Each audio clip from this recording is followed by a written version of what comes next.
आज संस्कृत भागीरथी में हम लोग अलस कथा पढ़ रहे थे। इसके पिछले वर्ग में अलस कथा का लगभग आधा पाठ हम लोग पढ़ पाए थे। अब इस पाठ को पुनः उसके आगे पढ़ते हैं। पश्चात आलसानाम सुखं दृष्ट्वा धूर्त्वा अपि कृत्रिम आलस्यं दर्शयित्वा भोजन गृह्णन्ति। तो उसके बाद क्या हुआ, आलसियों का सुख देखकर कुछ धूर्त भी, अपी माने भी, धूर्त भी वो बनावटी आलसीपन बना करके और भोजन ग्रहण वहाँ करने लगे। तदंतरम अलस्य शालायाम, वहाँ जो आलसियों का जो घर था, आलसियों का जो रहने का स्थान था, बहुद्रव्य व्ययं दृष्ट्वा, बहुत सारे धनों को खर्च होते देखकर जो वहाँ के योगी पुरुष थे, वहाँ के जो लोग कर्मचारी थे, उन्होंने आपस में परामर्श किया। क्या परामर्श किया?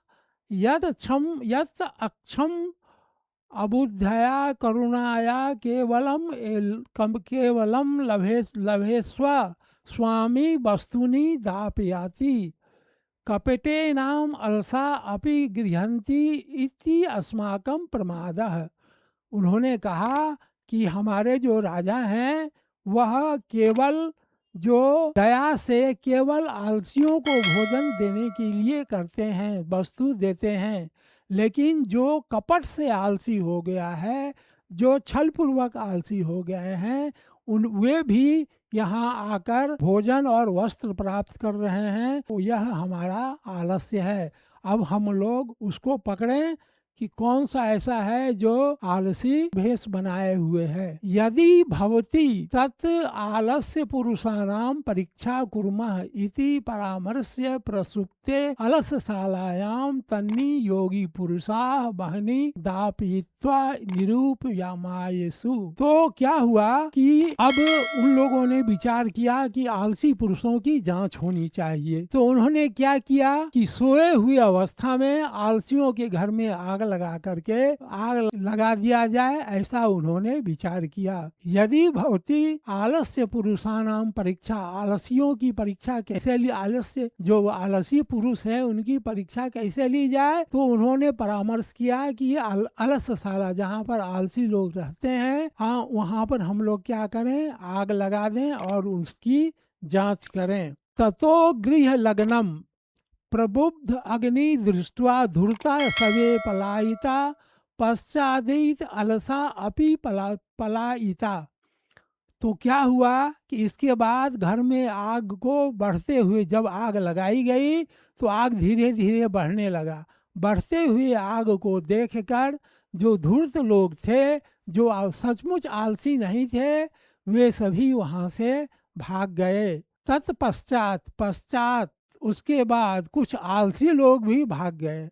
कुछ आलसी लोग भी वहां से जान बचाने के लिए भाग गए। चत्वारः पुरुषा, लेकिन 4 आदमी, 4 जो पुरुष थे, वे सोए रहे और परस्पर बातें करते रहे, आलाप करते रहे। 4 पुरुष जो थे वे आपस में, वहाँ 4 पुरुष जो सचमुच आलसी थे, वे सभी वहाँ पर आपस में आलाप कर रहे थे, परस्पर बातचीत कर रहे थे।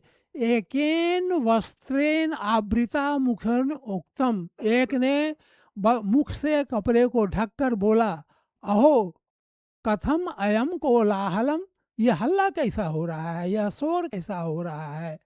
द्वितीयेन उक्तम, दूसरे ने कहा, ततैक यस्मिन् गृहे अग्नि लग्नो अस्ति, लगता है इस घर में आग लग गई है।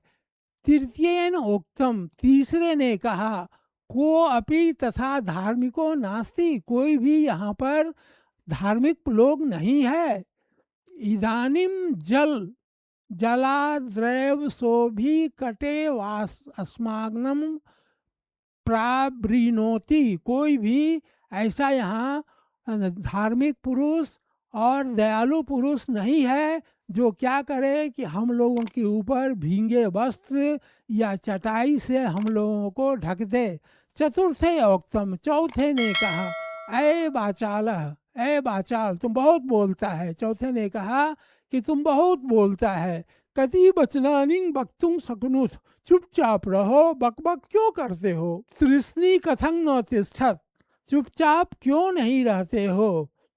ऐसा उसने चौथे ने कहा। तत् श्रुत्वान् मपि तेषाम एव परस्पर लापम श्रुत्वा बहनी चोपरमुद मेषाम ऊपरी प्रतिस्त्यं दृष्ट्वा। तो क्या हुआ कि उन चारों की बात को सुनकर उसके ऊपर फैली हुए बहनी, बहनी होता है अग्नि, चारों जो आलसी आपस में बात कर रहे थे उसे सुनकर और उसके ऊपर फैली हुई आग को देखकर, दृष्टवा माने होता है देखकर, जो नियोगी पुरुष राजा के जो कर्मचारी थे उन्होंने सोचा कि इन चारों आलसियों का मौत हो जाएगा, ये चारों आलसी जलकर मर जाएंगे। और केसे स्वा, केस पकड़कर, गृहीत्वा गृहात बही कृत्वा, केस पकड़कर घींचते हुए इन चारों को उन लोगों ने घर से बाहर किया।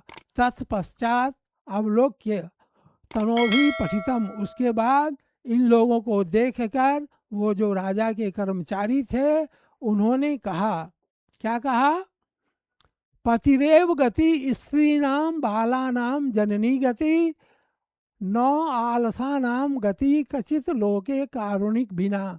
स्त्रियों पतिरेव गति स्त्रीणाम, स्त्रियों का रक्षक कौन होता है, पति होता है। बालानाम जननी गति, और बच्चों का रक्षक कौन होता है, माँ होती है। लेकिन आलसियों का रक्षक कौन होगा, जो दयालु होगा, उसके अलावा संसार में कोई नहीं होता।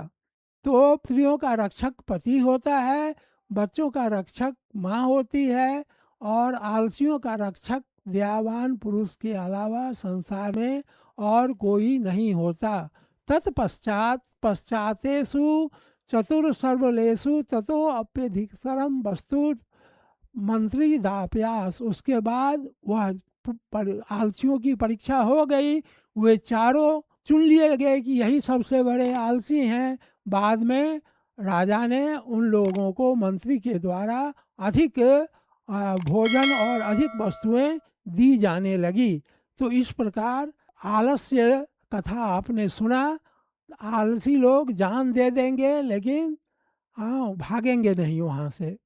तो ये चारों जो थे वे पूर्ण रूपेण आलसी के रूप में घोषित किए गए और राजा के द्वारा पुरस्कार प्राप्त करने लगे, किए, पहले से ज़्यादा भोजन और वस्त्र उनको मिलने लगा।